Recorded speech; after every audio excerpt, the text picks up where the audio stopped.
Hare Krishna, Hare Krishna, Krishna Krishna, Hare Hare, Hare Rama, Rama Rama, Hare Hare. Responding to a query received by email, devotee writes, I'm going to paraphrase all this to make it a bit shorter. A devotee writes that he's been confused for many days and tried to get clarification about some particular issue from various devotees, but still being confused, he thought better to seek guidance from myself. Yeah, I would prefer if devotees, when they have some confusion, ask knowledgeable devotees in their vicinity, or nowadays your vicinity is the whole world. Just like Srila Prabhupada, he had so many disciples, and there are so many questions devotees had, but Srila Prabhupada, after some time, referred questions. He wanted that his disciples ask their senior godbrothers, because a lot of the questions are asked again and again and again.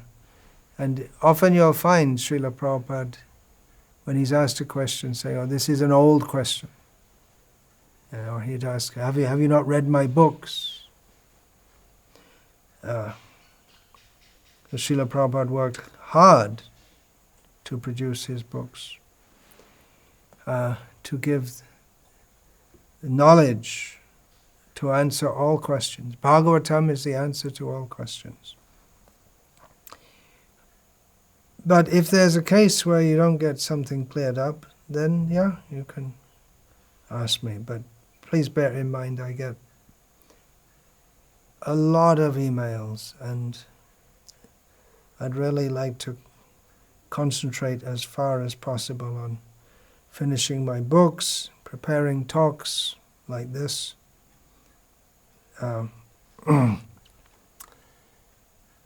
Now this query, you won't get an answer in any book particularly, although I have to finish my Vaishnava culture and etiquette book, and then many of these things will become clear from this. The topic is that some months before, the devotee said he desired to memorize chapters of the Gita verse by verse.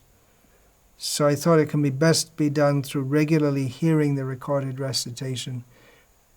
Best be done, it can be helpful, but really you have to do it's not just hearing, you have to recite it again and again and again. If we were Shrutidhar, we hear once and we could remember, that would be very nice. And some people, they can hear many times and they don't remember. Some people hear once and they remember, and you get in-between cases like myself. I half remember so many verses. So it is, it's a very good thing to do if you're going to be, especially if we're preaching Krishna consciousness, to learn Bhagavad Gita verses. And even for our own spiritual uplift, to chant these verses, it's very purifying. And we can meditate on the subject of and imbibe that more and more. Then he said, I asked such and such a devotee, can I get his recordings of Gita verses? And then he told me that I had told that devotee that it's better not to circulate his Gita recitations because of some mispronunciation. Then I got the Gita recitation recorded by Vyoma scholars. Now, I don't know what this Vyoma scholars is, but the word Vyoma means sky, and you can suspect that it's something quite impersonal. The pronunciation of the recording is quite clear, and some devotees also told me that I myself also listened to these recordings, so I started to listen to them. Then after some time, some devotees were discussed that these recordings are from a Mayavadi and we should not listen to them because it's like drinking the milk touched by a snake. Avaishnava mukhod girnam putam harikatamritam shravanam naiva karatavya sharpo cheshta yatha bhayam. It is not to be done. Hearing the nectar of topics of Krishna should not be done from non-Vaishnavas, just as we should not drink milk. Do not drink milk that has been touched by the lips of a serpent. Milk that has been drunk by a poisonous snake. The remnants of milk may look like milk, may taste like milk, but they don't nourish like milk. They are poisonous. So in the same way, we shouldn't hear Hari Katha from non-devotees. Then the devotee writes, well, should I listen from these scholars or from the devotees? Now, I don't know exactly what this is, because I also got some recordings, I don't know, Vyoma might be called or whatever, of Gita recitation, and pronunciation perfect. So I was quite pleased to get that, but then almost immediately I stopped listening to it because it just sounded like just such an impersonalistic feeling. I just had the feeling, I don't know exactly where they were coming from, but it just sounded like impersonalists.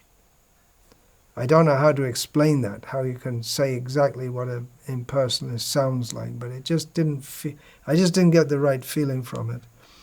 Then the devotee asks, I got confused also when I was listening to some kirtan sung by a certain devotee, and some devotees told me that his current devotional status is not good, so we should not listen to him, and then others said, no, it's okay.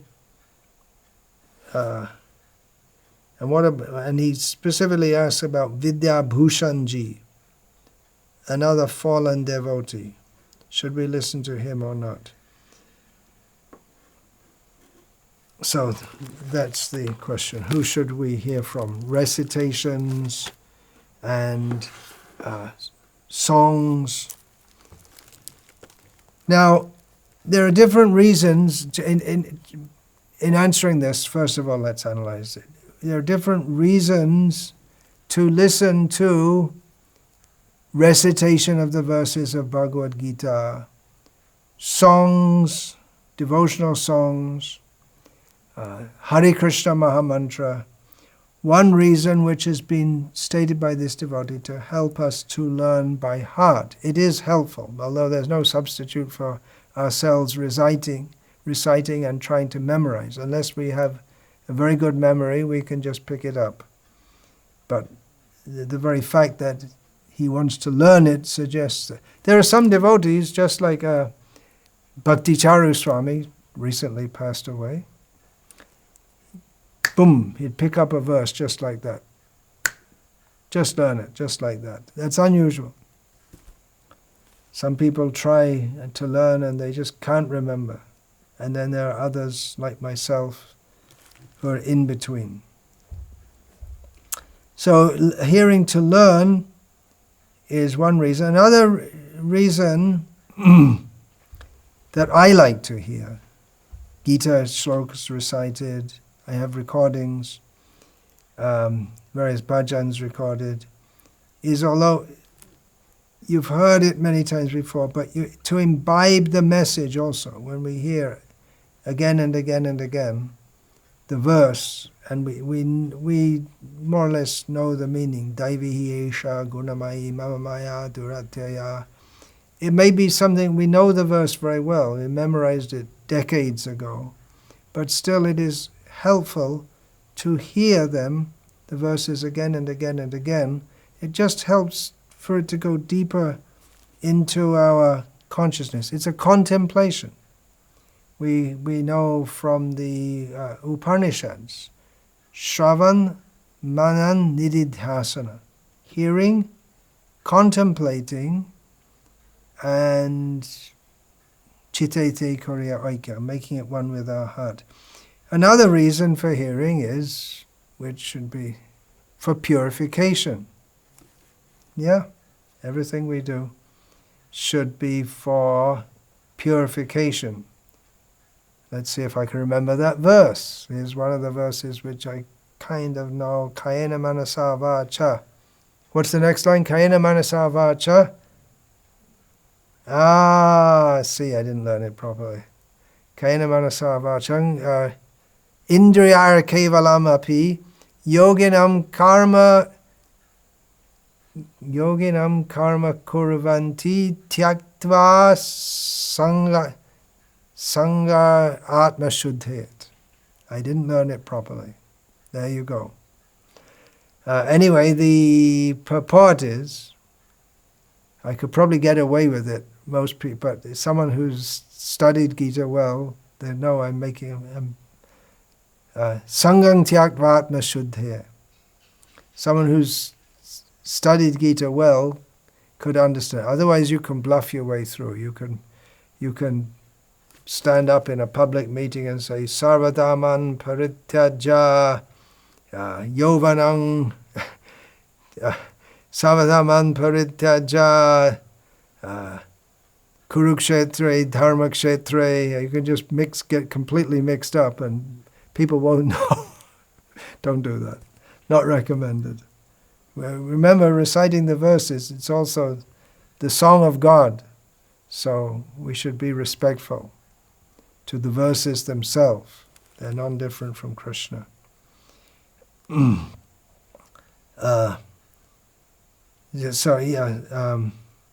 Imbibing the message for purification. Now, for that purpose, for purification, everything we do is meant for purification. That's what I meant to say. Kayena manasa vacha. Then I said, Kayena manasa vacha.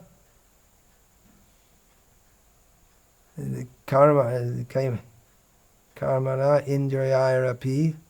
The yogis abandoning attachment with their, no, I already said karma, so with their activities, with their bodies, with their mind, everything they do for the sake of purification.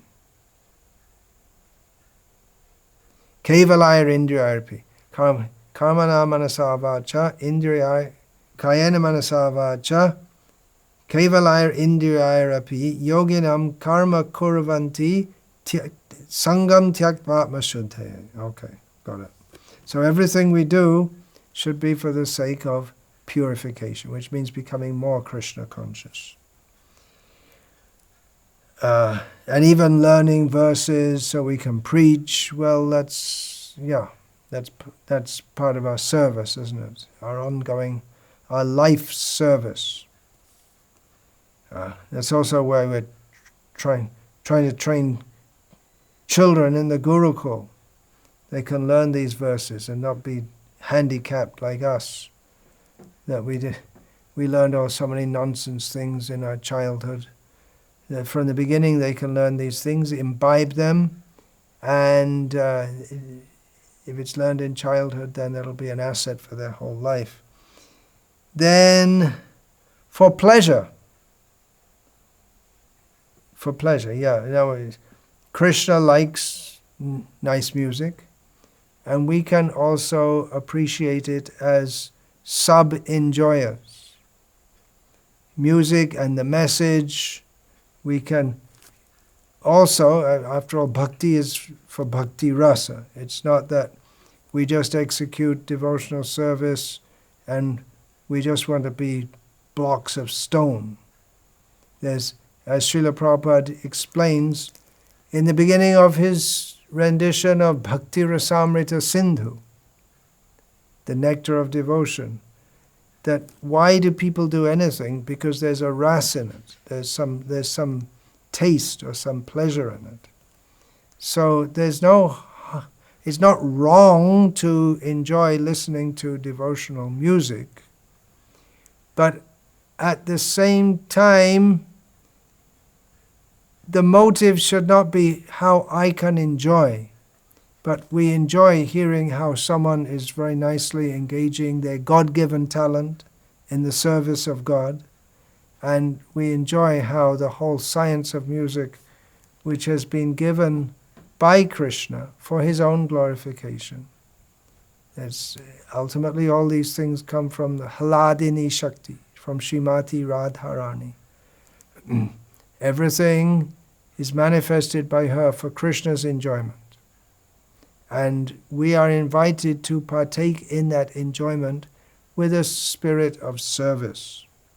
So for pleasure, if we don't take pleasure in hearing the melodious sounds of devotees purely singing for Krishna, then we are likely to seek pleasure in mundane music.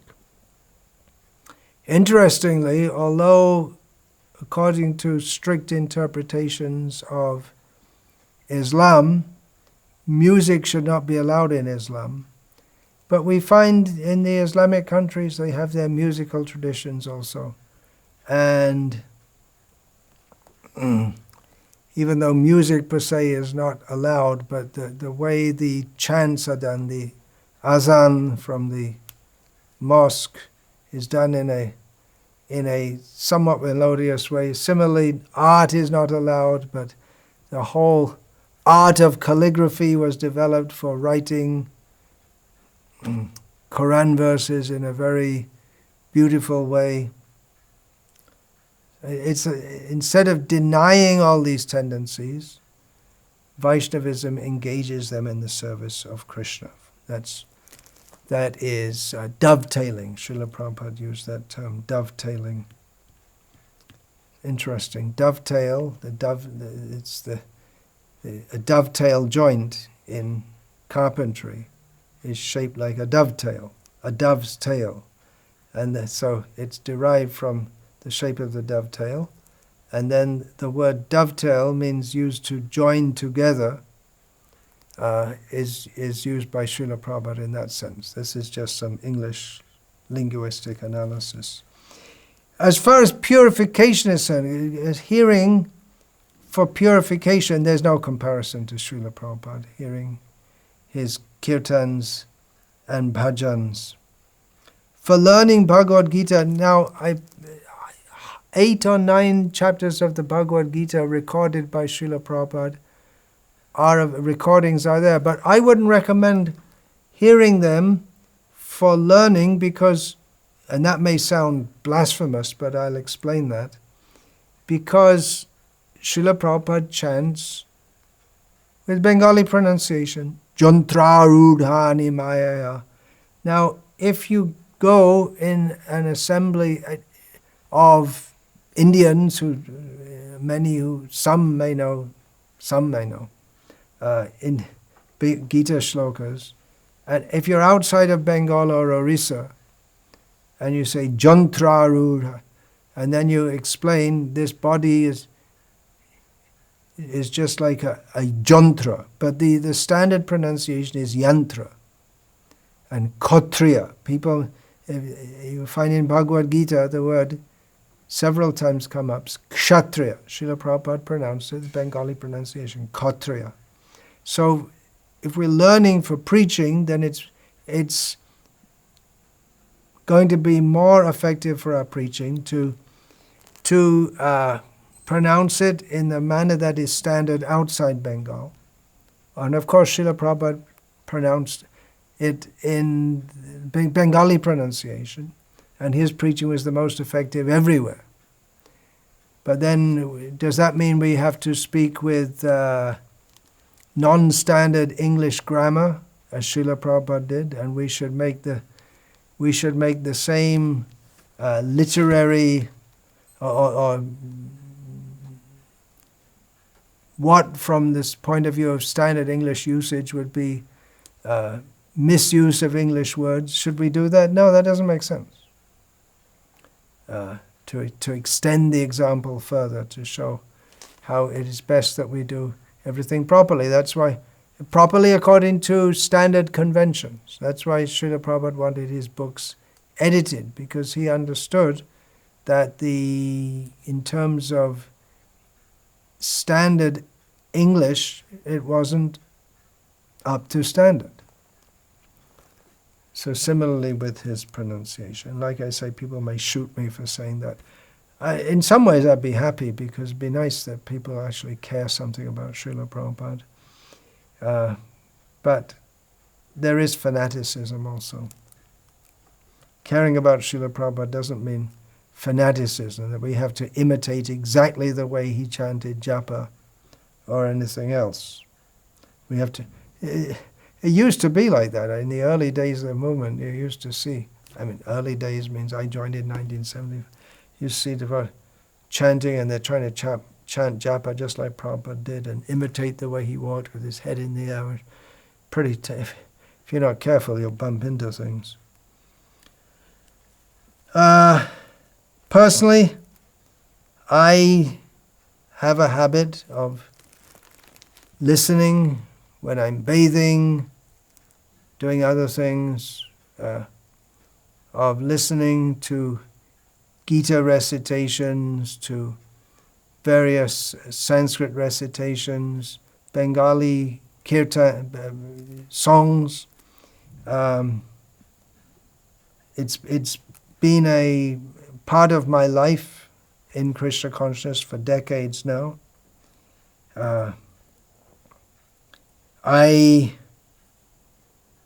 for years, have been listening to the Gita recitation, the verses by Radha Gopinath Prabhu of Radha Gopinath Temple at Chowpatty in Bombay. Well, who hasn't been there for many years now, but he's stationed elsewhere. His chanting is clear, at the same speed throughout, neither too fast nor too slow. Definitely he's a devotee, there's no question of that. So it's devotional, there's no Mayavad poison in there.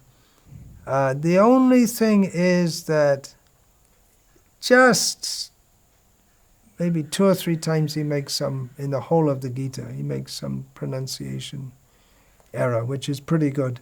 But another thing which I'm not that fond of, it's acceptable in Sanskrit recitation, but I'm not very fond of that, is while chanting, he often breaks the sandhis. And if you know what I mean, you know, and if you don't, I'm not going to explain it now.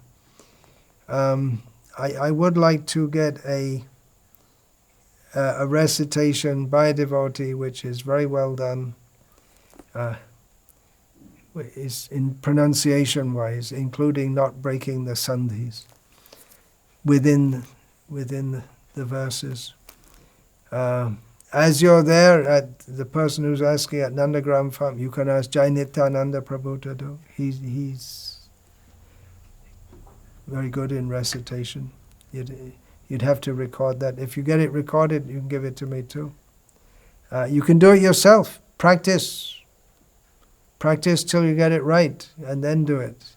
Do maybe one verse at a time. I don't know if you have recording facility there of any kind. As I was saying, I repeatedly hear verses and kirtans, even though I heard many times. It helps to learn. I was saying you don't learn automatically, but some things you just, if you hear again and again and again, maybe that's one reason why I only half know so many verses, because many I didn't really sit down and properly learn, but when you've heard again and again and again, it enters into your mind to some extent, even with a relatively dull memory like mine.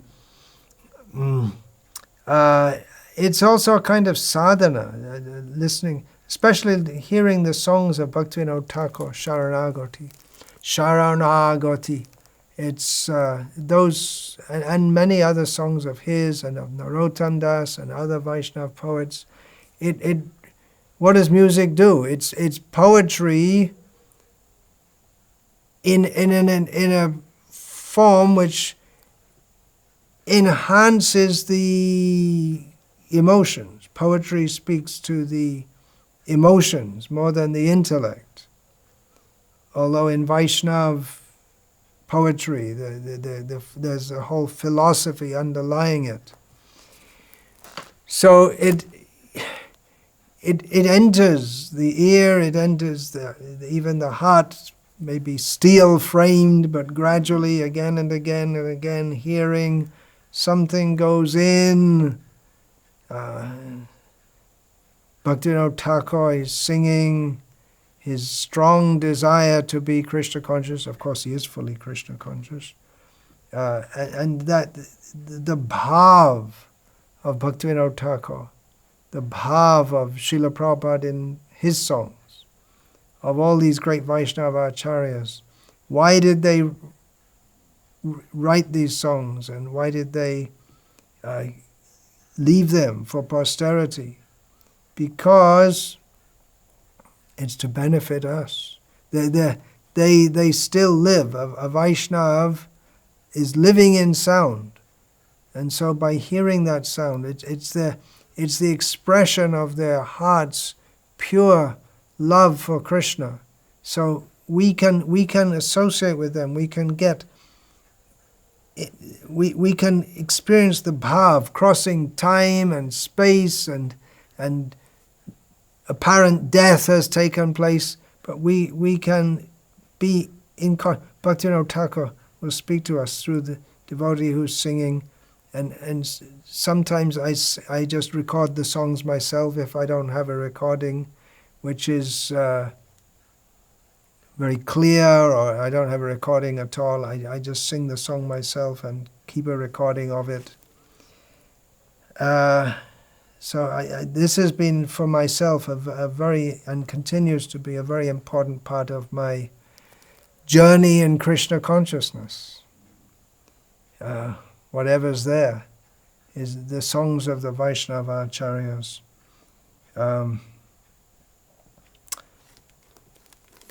Mentioned, should we hear from fallen devotees? It can be a quandary because there are recordings by devotees who were in good consciousness and who are not now. Should we hear? My tendency is to say yes. It was executed in good. If it was executed in good consciousness and sincerity, and later the person deviates from that, well, let's take the Krishna consciousness that was there at the time. It's never lost. Although if the thinking about the present situation of that devotee makes us feel uncomfortable, then we may not want to. It's a very personal thing. It's very subjective. Just like some people like jazz music and some people like hip hop, whatever that is. I don't even I've heard of it. I don't think I would like it, whatever it is. That's in the material sphere. So, and different singers, some people like more than others. So it's a subjective thing also. For purification, again, listen to Srila Prabhupada. And it's a good practice to do so, to hear. I was asked about one devotee who was saying that his devotional practice isn't that good. Well, it's not that bad either. Maybe not as good as it could be, but I don't see that I wouldn't put in the fallen category, kick them out, stomp them down, throw them out. I don't see he's in that category. The name of Vidya Bhushanji has been mentioned. He's an ex-sannyasi from another Vaishnava Sampradaya, South Indian, who's blessed by Krishna with an extraordinarily beautiful voice, which he sings very, very beautifully, various Sanskrit prayers. And fallen means he fell from sannyas. Is he still a devotee? Yes. I don't know that much about him. He's still going on singing about Krishna. If you like to hear him, you can. Personally, I don't like to that much because my taste is somewhat different. This particular devotee we're talking about. For me, his singing is just a bit too sweet. How can you define that? It's a matter of taste. Srila Prabhupada's singing, maybe from the artistic point of view, it's not the most wonderful in the world. But there's real, even from the singing point. I'm not a musicologist. A musicologist could explain these things in more clearly and more technical terms. Srila Prabhupada's voice it's very strong with very resonant, not just in terms of voice, but a very deep feeling and conviction. And sometimes with different singers, it seems to me that their singing is a little stylized and it doesn't have that same depth of devotion. But again, it's subjective. The very fact that this particular person mentioned goes on singing very beautifully, that in itself suggests, I'm not saying he's not devotional, it's just saying that there are different tastes in devotion also. Bhishma liked to fight with Krishna.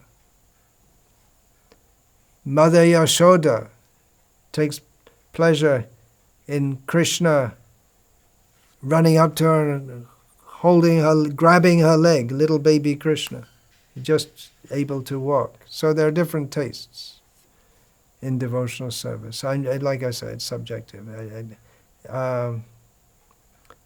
Mayavadis I'd really prefer not to hear from even if they pronounce very nicely. It just feels, oof. A lot of feeling. Music's about feeling ultimately, isn't it? It conveys feeling. This mundane music, they make songs about something. Now that I hear devotional music, devotional songs which are about reality, about Krishna, I just can't understand why people, I used to do it myself, why people listen to songs which have no real meaning at all. It's just some imaginary situation. A whiter shade of pale, and then there's a very nostalgic feeling. Nostalgic about what? Or, I loved you, but you went away. Or who, what, why, when? It's just something, you get, if you listen to it, you get into a kind of bhav of someone, kind of feeling of someone who's in a certain situation, and you enjoy that by participating in that mundane rasa, but it's just completely imaginary. Or it could be realistic also, something real. Like, rule Britannia, Britannia rules the waves. Well, that's an anachronism, but you could feel that there'll always be an England. Rubbish. There won't always be an England. God save our Queen, she's going to die. So, but it's connected with something which is at least superficially real. But what is the feeling? Nationalism. It's also nonsensism.